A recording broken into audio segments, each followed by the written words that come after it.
스루프 타임즈 2022년 10월 26일자를 진행하도록 하겠습니다. 스루프 타임즈는 기업 및 국가의 이익과 생존을 우선순위를 주제로 하고 있습니다. 또한 합리적 의사결정이라고 하면 생존 가능 여부에 따라 결정된다고 믿습니다.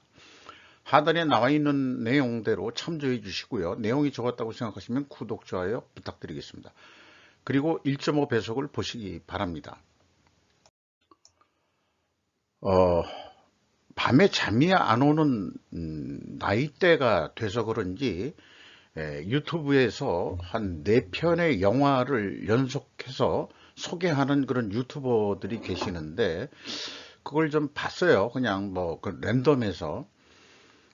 요 위에 있는 내용이 참 재밌는 마음에 와닿는 내용들을 좀 적어 봤습니다. 권력 남용과 부패는 근절되어야 하며 이곳 또는 어디서도 침묵의 문화를 용인해서는 안 됩니다.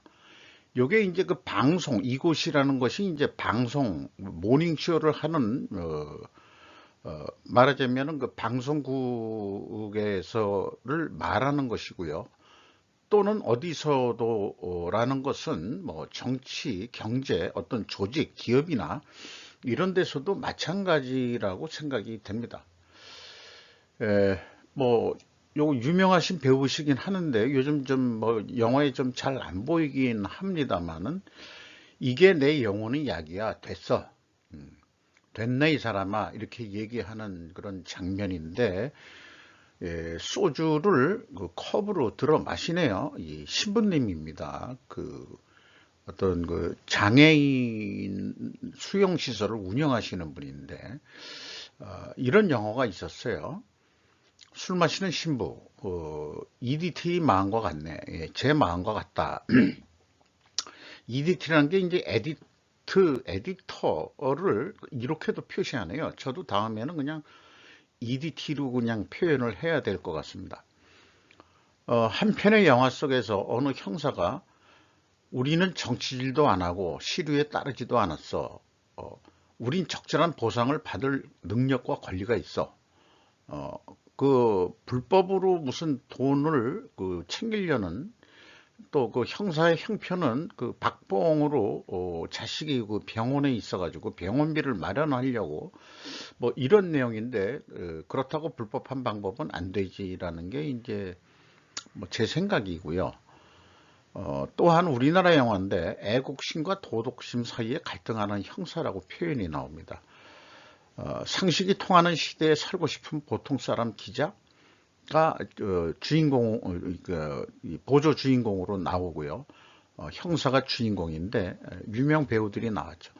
근데 제 생각에는 애국심과 도덕심 사이에 갈등한다고 그랬는데 이 애국심이라는 용어가 나오는 게 이제 구 독재 정권에서 안기부 쪽에서 이제 표현하는 말입니다. 애국심이란 게. 그게 왜곡돼 가지고 애국심이 권력 남용과 부패하고 연결되는 애국심을 따라라 이렇게 얘기를 하는 거로 이해가 됩니다. 그래서 이것은 사실 갈등 관계가 아니고 애국심과 도덕심은 동질의 성격이라고 저는 봅니다. 이거 사이에 갈등을 일으키는 독재 정권이 있었다는 것은 안타까운 현실인 거죠. 이거 애국심과 도덕심은 갈등해서는 안 되는 그런 관계라고 저는 생각을 합니다. 어느 기자나 방송인의 얘기인데 자유당은 제재를 가하고 보수당은 그 제재를 없애 끊임없이 지들끼리 싸우기만 해. 양쪽 다 자기 주장만 해. 국민만 죽어난다고 무식하고 그들이 무식하고 우리나라의 사고력을 저하하는 짓들이다. 이런 걸 보면은 마치 우리나라의 야당이 싸움질하는 이 난전판을 보는 그런 게 이제 연결이 됩니다. 연상이 되고 있는 그대로 사람들에게 전달하고자 하는 사명감을 가져야 되는 게 기자 아니겠느냐. 우리나라 뭐 방송이나 각종 언론들의 기자들도 다들 이런 자세로 일하고 있는 걸까요? 라는 이제 어떤 의구심을 지울 수가 없는 거죠. 저건 한 네 군데, 네 곳의 영화에서 제가 그 와닿는 느낌들을 이렇게 적어 보는데, 이런 마음을 가지고 한번 26일자 그 편집 내용을 한번 소개하도록 해보겠습니다. YTN 윤 서거 43주기 박정희 전 대통령 모여서 참대. 요 뉴스가 없었으면 11.6 사태를 잊어버리고 지나갔을 것 같아요. 김재규가 그 청와대 안 가라고 보통 얘기하는 데서 대통령을 암살하는 사건이 일어났던 11.6 밤이었죠. 윤 대통령은 대선 당내 경선이 한창이던 지난해에도 박 전 대통령 묘소를 참조했으며 최병국 대한민국의 오늘날 세계 10위권 안에 드는 선진국으로 발돋움할 수 있게 기초를 놔주신 분이라고 높이 평가했습니다. 이런 말로 그 조은지 기자가 보도를 했는데 저도 이거에 동의를 합니다. 물론 독재한 거 맞습니다. 그리고 거기에 인권도 무시가 됐던 것도 맞고 앞장에서 얘기한 안기부 같은 권력기관이 애국심이라는 이름으로 형사를 이용해 먹고 하는 그런 행패들도 없었던 거 분명히 아닌 거 압니다. 그럼에도 불구하고 경제 발전의 기초를 다졌다 하는 것은 부인할 수 없는 역사적 사실일 것입니다. 우리는 저의 나이 때는 경제 발전 그 과정에 충분히 먹고 사는 생존에는 큰 도움이 됐던 건 현실이고요. 부인할 수 없는 과거입니다. 윤, 시진핑 재선출의 축전, 한중관계 발전을 위한 협력 기대, 조선비즈 정혜영 기자인데요. 일반적으로 보통 관례적으로 축전을 보내는 것은 한중 관계에서 있을 수 있는 일이라고 보고, 또 3월 대선 직후에 윤 대통령도 축하 전화를 시진핑이가 했다 그러고, 우리는 축전을 보낸 거로 하니까 약간 좀 멀어진 것 같이 얘기를 했죠. 우리는 축전으로 지금 했으니까. 그리고 이제 대통령 취임식 때는 서열 2위였던 왕치산 국가부주석을 파견했었다. 제 생각에는 아쉬운 쪽이 찾아오는 거예요. 그렇다고 봅니다. 대한항공 필리핀 세부 공항에 이 비상 착륙한 내용의 그런 동영상이고, 그 다음에 이제 이렇게 동체 앞이 다 망가진 상태에서 이 승객들이 한 사람도 이 부상자 없이 됐다는 것에 대해서 다행스럽게 생각하고, 이러한 일이 좀 발생이 안 됐으면 하는 그런 희망사항을 좀 갖게 됩니다. 역사 기록으로 좀 남기고 싶어가지고, 옛날 소련 시절 때 칼이 폭파 당하고 그런 것도 있었죠. 국토부 사고수습본부 설치했다 이런 얘기고, 낮에 밤에 비상청소는 낮에 찍은 사진인 것 같고, 멀리서 이렇게 찍은 사진이 되겠습니다. 일본 현대 비즈니스라고 조금 일본 측으로 보면은 이제 보수적이고, 그다음에 이제 일본 국뽕적인 뉴스를 하는 대로 좀 느낌이 오는 데인데, 세인의 원신 숨은 중국의 진출을 거쳐서 2045년까지 센가쿠와 오키나와 탈취해 중국이 향후 40년에 설치 6개의 전쟁, 이렇게 예측하는 기사를 냈습니다. 시진핑 3기가 확정되면서 시진핑이 되찾아야겠다 위대한 전공. 그러니까 현재 이 안에 있는 게 이제 중국의 땅 넓이인데, 직접 침략을 하든 어떻든 영향력을 이렇게 동남아시아, 여기가 보르네오 이런 데인가요? 말레이시아 이런 데까지, 그리고 여기에 이제 대만, 그 다음에 오키나와까지 포함되는데, 일본 쪽에서 그린 거로 봐서는 이제 한반도까지를 이렇게 넣었어요. 이거 기분이 조금 언짢습니다. 제가 볼 때는. 그런데 이 뉴스 말고, 뭐,日本 방송이라고, 일본 방송이라고 얘기하는데, 이 빨간 글씨로 얘기한 것, 중국에서 만들어 팔아 국내에 넣는다는 일본 기업의 흐름을 근본적으로 재검토해야 된다. 위구르 강제 노동에 대한 그런 거 이제 미국에서 또 요구하는 거죠. 그래서 근본적으로 일본 정부도 이거는 생각해야 될 문제다. 이거는 사실은 우리나라도 마찬가지라고 생각을 합니다. 이렇게 그 주의를 환기할 수 있는 그런 그 기사들을 낸다는 거를 저는 좀 고무적으로 생각합니다. 태양광에 대해서 또 마찬가지고요. 태양광이 중국산 때문에 우리나라 그 태양광 업체들이 거의 망할 지경이죠, 지금. 뒷장의 유인물 사진 아마도 같은 인쇄소에서 만든 것들, 이렇게 이제 느낌이 와 닿습니다.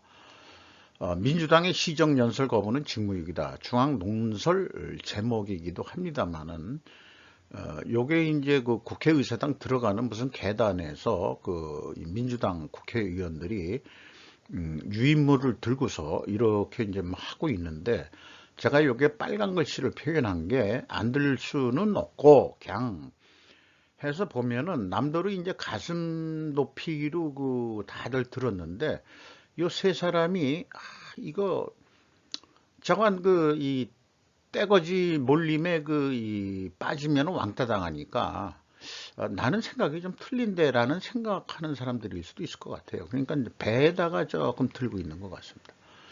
여기 중간에도 한 명이 이 배에다가 이렇게 밑에다가 여기 가슴에다가 가슴 높이까지 해서 다들 그렇게 들었는데, 민주당 다가 그렇진 않고 간접적으로 요거 저 확대해 가지고 누구들인지 조금 보고 싶어요. 뭐 이거 사진을 확대한다고 해서 얼굴이 뭐 제대로 보일 것 같지는 않습니다만은, 시정연설하는데 이런 국면의 사진이 우리나라 현실이라는 거죠. 그런데 쟤는 이제 어떤 느낌으로 하냐 그러면 이 유인물들에 대한 관심입니다. 이거 어디서 돈 들여서 다 찍었을 것 같은데. 요거는 이제 아까 그 측면에서 이 국회의원들이 그 유인물을 들고 하는 거죠. 어, 이게 노윤이라는 거겠죠. 이거는 노재팬이라고 이제 그 문재인 정권 때 떼거지로 나와가지고 노재팬을 외치는, 아베가 뭐 무역 품 제재를 했잖아요. 우리가 반일을 너무 하니까. 그럴 때 이제 무슨 유니클로 이런 것까지 해서 노재팬 이런 거로 하는데, 요거 인쇄업자가 돈을 좀 많이 벌을 것 같은데, 어떤 꼭 그 민주당이나 그런 좌파 세력들이 잘 거래하는 인쇄소일 것 같아요.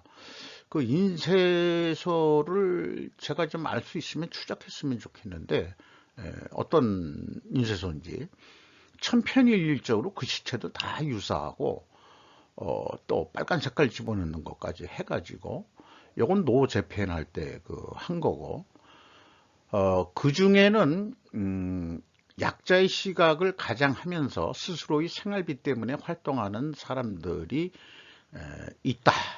그러니까 한마디로 돈 받고 이런데 동원된다.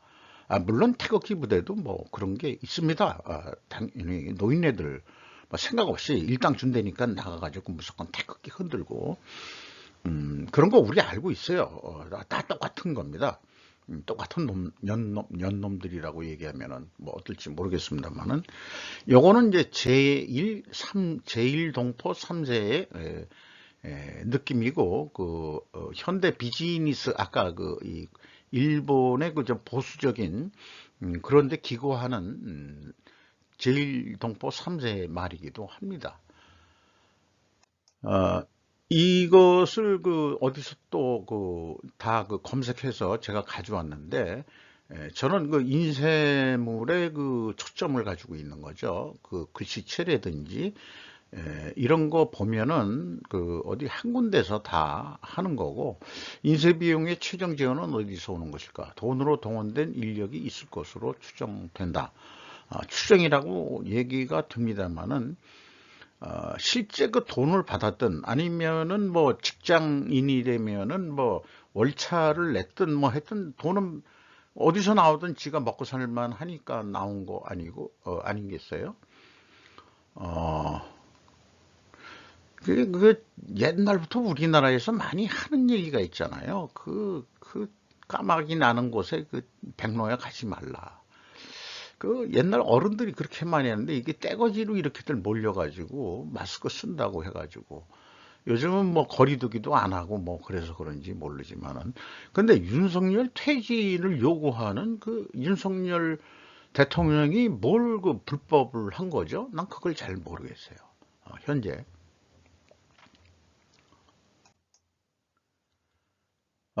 BBC 서울특파원 작 맥켄지라고 하는데 뭐 한국계일 것 같습니다. 북한의 긴장, 김정은은 왜 압력을 가하는가라는 제목으로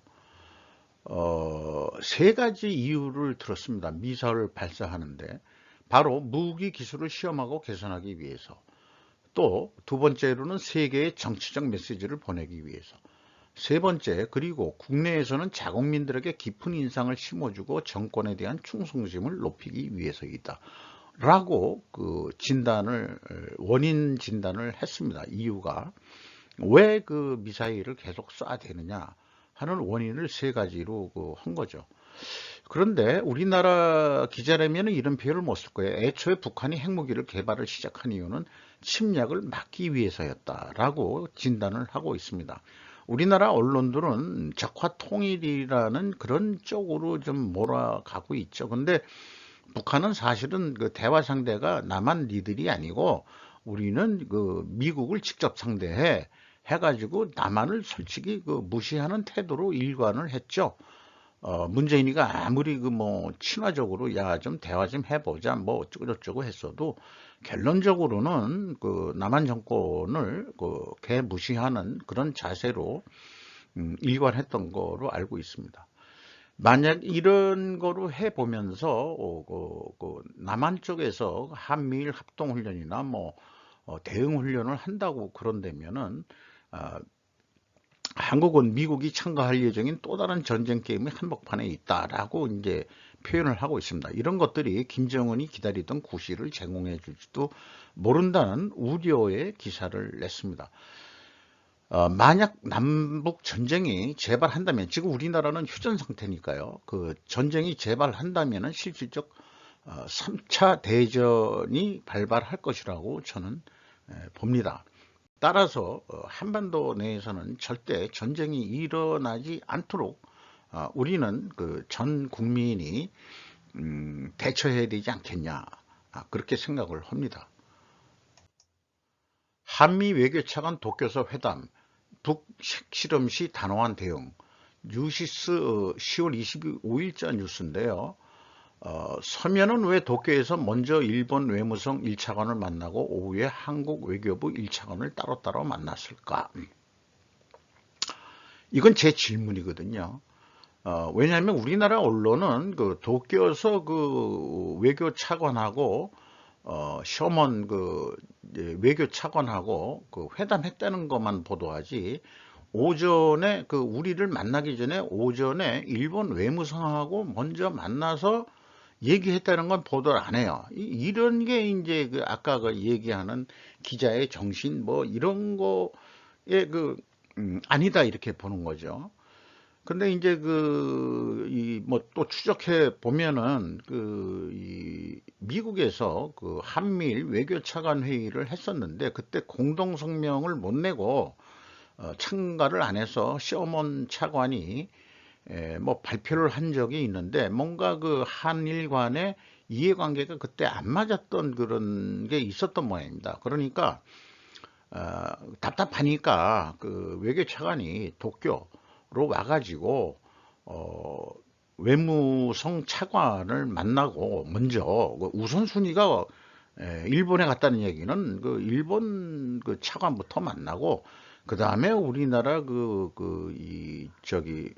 뭐르죠? 그 우리나라 그 어디에 그 일본 대사관에서 그 외교 차관하고 만나는 그런 거니까 이 아줌마 속이 좀 쓰릴 겁니다. 얘네들이 좀 한일 간에 뭔가 그 좀 호흡이 맞는 부분이 있어야 되는데, 뭐, 어쨌든 그런 느낌을 좀 있고요. 어, 그리고 이제 그게, 야마구치 말이라고 해서 이게, 그 언론기관을 제가 인용을 못했네요. 그렇게 되는데 아무래도 그 일본계 기자다 보니까 조금 어, 그 오전에 그 모리 다케오 일본 외무성 제1차관을 만났다 하는 면을 그 또 보도를 한 거죠. 어쨌든 미국에서는 동맹국들을 방어하기 위해 미국의 모든 방어 능력을 사용할 것입니다라고 약속을 했다. 그런 얘기가 되겠네요. 한국 배터리 화재 우려, 이 EV 전기차 섹터 우려, 그게 정답. 이런 식으로 해서 블룸버그 이희수 기자가 그 발표를 한 건데 여기 보면 이제 배터리 그 생산량인 것 같아요. 그 ATL이 이제 중국이죠. BYD도 아마 중국일 것 같고 LG가 3위로 올라가 있고 SK온이 2위, 삼성 SDI가 뭐 거의 차이는 없습니다만은 이렇게 좀 나와 있네요. 왜 그러냐 그러면 이제 그 카카오 사태 때문에 이 불똥이 그 전기차까지 이렇게 그 소개를 하고 있습니다. 삼성 SDI가 그 3분기 그 연결 잠정 실적을 그 공시를 했는데 매출이 14조 원대를 달성해서 전년도보다도 4조 4천억이 증가한 45.4% 매출이 증가했고요. 영업 비용이 그 약간 좀 적게 증가해가지고 이익이 64.3%로 증가했습니다. 영업이익이 1조 3천억을 냈네요. 3분기까지. 그 다음에 이제 요거는 뭐 나온 김에 제일기획이라고 우리나라에서 가장 큰 그 삼성에서 만든 그 종합 광고 대행사죠. 매출이 3조 원이나 되네요. 전년보다 3.3% 올랐고, 영업비용 뭐 거의 비슷하게 올라가지고, 영업이익 약간 좀 또 30% 정도, 오른 거로, 하방 광고 계통의 그 공급사들이 다 같이 돈을 좀 벌었으면 좋겠습니다. 코스모 신소재라고 해가지고 매출이 42.9% 증가했고 영업비용이 39.8%, 영업이익이 68.3% 증가하고 이게 좀 어느 기업들보다도 조금 빠르게 이 잠정 공시라도 빠르게 공시하는 기업들은 실적이 좋으니까 빨리빨리 내는 거예요. 자기네들 주가 관리도 해야 되고 뭐 그러니까. 근데 실적이 나쁜 데는 그 학생 증후군처럼 방학 끝마무리에 공식 기한 끝마무리에 이 밤을 새서 그때 마지막에 그 한꺼번에들 왕창 몰리니까 우리 기업이 묻혀가지고 안 보이게 그렇게 하려는 심리들이 작동한다고 볼 수 있겠습니다. 현대 배터리 공장 55억 달러짜리 전기차 착공. 바이든한테 약속했던 거죠. 로이터, 데이비스, 세퍼드슨 10월 25일자 약속인데요. 한국 최대의 자동차 회사가 상위 시장에서의 EV 판매에 대한 불확실한 전망과 씨름하고 있는 가운데 현대자동차는 화요일에 미국의 55억 4천만 달러의 전기 자동차와 배터리 공장을 착공했다. 이번 투자는 조지아주 역사상 최대 규모이며 조지아주에서 1년의 EV 및 배터리 발표 중 가장 최근의 것이다 라고 소개를 했습니다. 또 그 지역이 사바나라는 지역 명칭이 있는 건데 사바나 모닝뉴스라는 데서 별도로 이 프로젝트는 기념비적인 것입니다. 현대 브라이언 카운티 전기차 배터리 공장 착공 이렇게 해가지고 뭐 조인 그 기념식을 열리는 사진이 있고, 또 다른 사진에는 같이 이 첫삽을 뜨는 어떤 시츄에이션 사진도 만들어졌습니다. 근데 이제 제가 호기심이 가는 게 자동차 배터리를 만들면서 요거는 로봇계를 또 이 정의선 씨는 등장을 했네요. 미국이 이 개발한 로봇을 현대가 인수를 했죠. 현대 로보틱스인지. 그래가지고 뭐 자원 기대가 됩니다. 근데 어쨌든 다 생존하기 위해서 뛰고 있는 거라고 그렇게 인식이 됩니다. 한국의 하이닉스 거대 중국식 공장 폐쇄 경고. 블룸버그 김소희, 또 우리나라 기자인 것 같습니다. 우리나라 출신.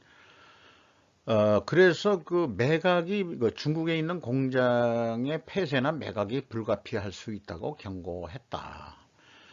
케빈 로 최고 마케팅 책임자 CFO는 SK 하이닉스의 이제 외국인 케빈 로 최고 마케팅 책임자가 있는 모양이에요. 하이닉스는 생산 설비를 한국에 판매하거나 이전해야 한다고 말했다. 이러한 제약이라고 번역이 됐는데 커브즈라고 발음해야 될까요? 이런 뜻이 이제 제약이라고도 되고 제한, 뭐 이런 규제, 뭐 이런 용어로도 번역이 될 수 있겠습니다만은, 한국 삼성전자 포함해 가지고 외국 기업들이 중국 사업장에 대한 불확실성도 드리워졌다, 이렇게 소개를 하고 있습니다. 다시 말해 이것은 우발적인 상황에 해당합니다. 말하자면 이제 급변하는 리스크다, 이런 얘기죠. 따라서 이는 극단적인 상황이 될 것입니다. 익스트림하게 된 거다, 이거죠. 이럴 경우에 뭔가 어떻게 대처할 거냐 그러는데, 이런 제약이란 용어 보면은 이제 스르프 회계에 대해서 제가 편집증 환자이듯이 제약이론이라고 제약이라는 얘기가 나오면 또 그거에 대해서 저도 편집증에 걸려가지고 제약과 장애라는 거를 좀 생각을 해봤어요. 제약은 제약이론 경영에서는 constraints라고 얘기를 하고 있고요. 여기에서 얘기한 커브들은 obstacle, 장애에 분류에 들어가는 개념이 되겠습니다. 그러니까 제약이라는 것은 제약이론에서는 이 제약 때문에 전체 성과가 결정된다, 이렇게 보는 거죠. 그러니까 한 가지 문제를 해결하면 모든 게 자연스럽게 풀린다, 이렇게 보는 제약이론인 거고요. 그 제약을 풀어나가는 과정에 현재 이 걸림돌들이 오브스테클, 장애들이라고 보는 거죠. 여기까지 하면서 이제 참고적으로 SK 하이닉스도 3분기 연결 영업 잠정 실적을 냈습니다. 매출이 거의 37조 원 달성해 가지고 전년도보다 6조 3천억이 증가해서 매출이 20.7% 증가했는데요. 영업 비용은 조금 더 많이 증가해 가지고 영업이익이 6.3%뿐이 증가를 안 했습니다. 그러니까 매출이 증가한 만큼 기대만큼 이익을 못 내고 있다, 지금 이런 상황이 되겠네요. 2022년 말 매출 예상액은 46조 정도로 예상이 됩니다. 그래서 싱킹 프로세스라고 이 장애 극복을 할 때 써먹는 어떤 그런 논리인데요. 기업의 생존을 위하여 장애 N이라는 것은 장애가 한두 가지가 아니라는 얘기죠. 그를 극복하는 중간 목적 무엇을 획기적으로 촉진시켜야 된다. 이게 뭐냐? 그러면은 SK 하이닉스 입장에서는 현재로서는 기업의 이익이보다도 생존이 첫째 골이라고 그렇게 얘기해 볼 수 있겠어요. 현재 미국의 대중 반도체 규제는 제약은 아니다. 장애 중 가장 큰 제약일 뿐이다. 장애는 극복할 대상이다. 그래서 이거를 필요 조건이란 거로 얘기하면은 SK 기업이 생존하기 위해서는 반드시 멋의 이 중간 목적을 해결해야 된다. 왜냐하면이 이게 이 장애인 거예요. 미국의 대중 반도체 규제, 미국이 이 대중 반도체를 설비를 규제하기 때문이다. 이렇게 이제 얘기할 수 있는 거겠죠. 그러면 뭐냐 이게요. 지금 아까 그 앞에 소개한 대로 매각하거나 그 한국의 이 시설을 어, 옮겨야 된다. 이런 쪽으로 그 마케팅 책임자가 얘기했다는데 이 매각하기도 쉽지는 않을 거고 중국 기업이 그 SK 하이닉스 그 중국 공장을 인수할 회사가 있을려는지 외국 기업도 그 유럽이나 뭐 그런 데서도 떠나고 있는 입장인데 아니면은 뭐 대만이 인수할 것 같지도 않고 이 비유를 들어서 제가 그 우리 동네에 그 가내공업으로 스핀 캐스팅을 하시던 자영업자가 계셨는데 이게 그 스핀 캐스팅이라는 소재가 이제 나부로 그 하는 거고 대표적으로 나부로 스핀 캐스팅으로 그 만드는 게 이제 그 여성용 장신구 브로치 뭐 이런 거를 만들어서 거기다 도금을 하고 뭐 그러는 거거든요. 금속의 유동성이 좀 그 좋은 그런 금속을 써가지고 스핀 캐스팅을 하는 건데 옛날에 그 스핀 캐스팅을 제가 조금 그 상식적으로 좀 뭐 배운 적이 있습니다만은 그래서 그 흉이라고 그게 이제 인체에 매우 유독한 거예요. 그런 게 이제 그 일반 그 동네에 그런 그 가내공업 공장이 있다는 것이 말이 안 되니까 결국 그 환경 규제가 들어오니까 중국으로 옮겼는데 이게 중간 기술 정도가 돼가지고 중국 애들이 금방 흉내내 가지고 그 완전히 그쪽 공장에 취직을 하고서 다음 날부터 갑자기 직원들이 그 출근을 안 하더라 이런 얘기예요.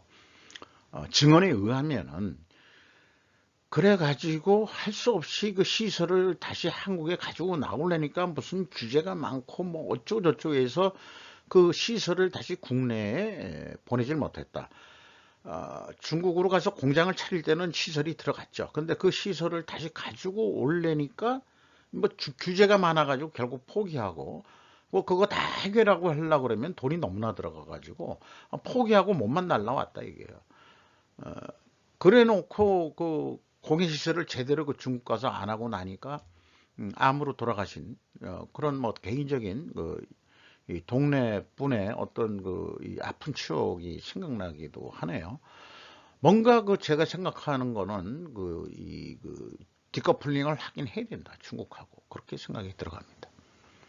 장애를 극복해야죠. 네. 또 그 현대 비즈니스의 또 그 유타카 아키라라는 그 제1독보 3세인데 한국이 일본보다 살기 좋은 나라 이란이 제3세 내가 오랜만에 일본 귀국으로 밝혀졌다. 이상한 한국의 괴짜 현실. 일본말을 그 번역을 하다 보니까 우리가 이제 이렇게 그 서술할 때는 좀 조금 이해를 좀 한참 생각해야 될 것 같지만 어쨌든 제1 3세로서 내가 오래간만에 일본 귀국에서 느꼈던 것은 한국에서는 그 좀 불편했다 이게요. 왜냐면은 허구한 날 뭐 한국 생활 수준이 일본보다 높아진 거 뭐 그런 거 뭐 더 많이 뉴스 나온 건 자기도 아는데 심리적으로 그 좀 반일이라는 그 인재 인간적 재해라는 약자로 이렇게 쓴 것 같습니다.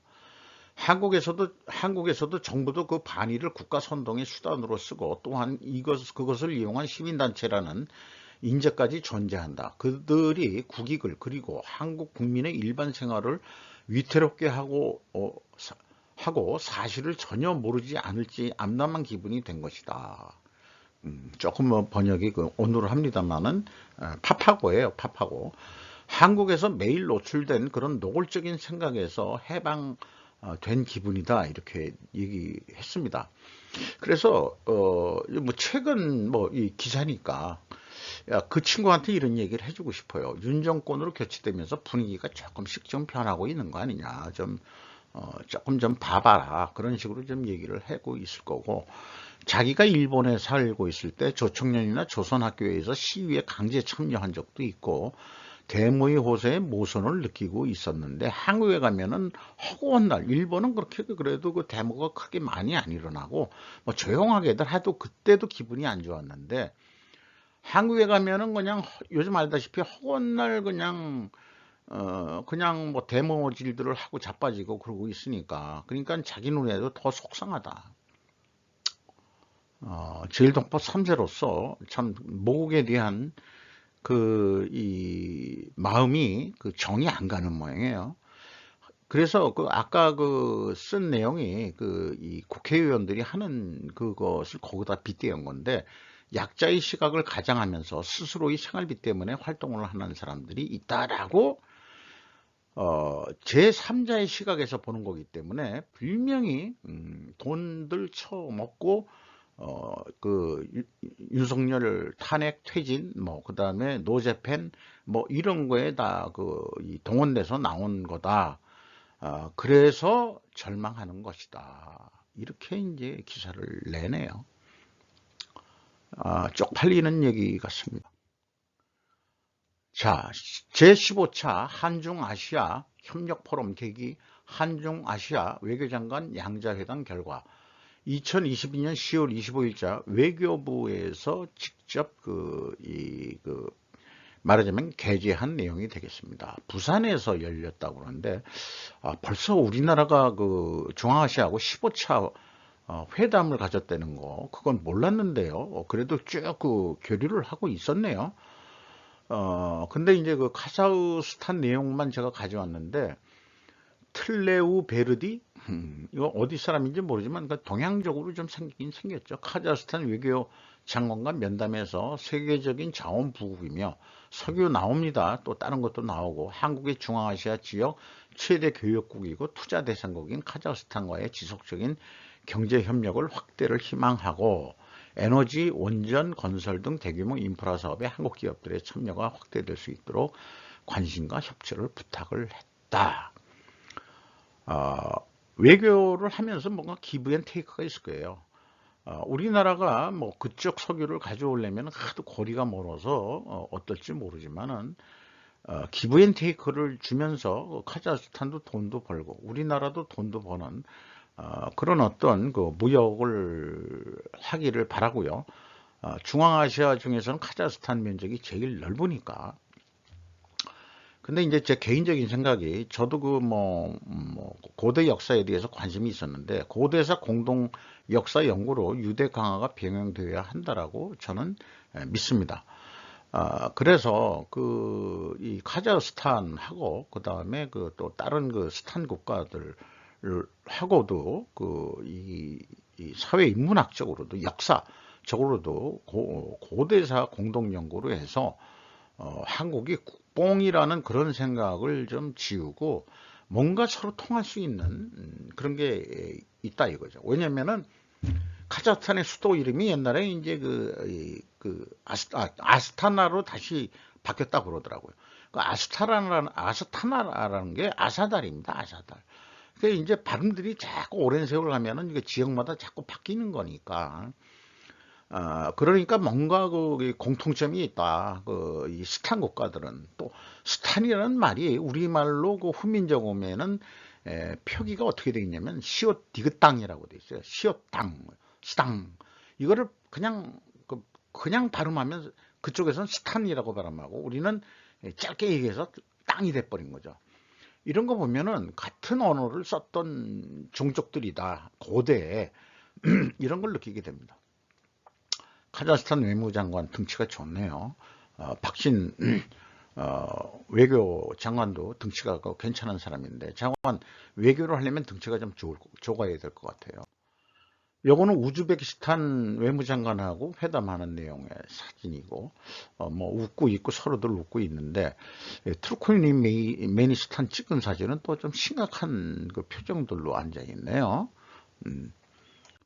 요거는 티지키스탄하고 얘기하는 그런 과정이 있습니다. 그런데 외교부 보도 자료에 나온 건데 요게 담당 부서가 유럽국이에요. 이러시면은 좀 곤란하지. 우리가 중앙아시아를 이제 중시를 해야 된다면은 중앙아시아국을 따로 좀 만드셔야 되지 않겠냐 이렇게 생각을 합니다.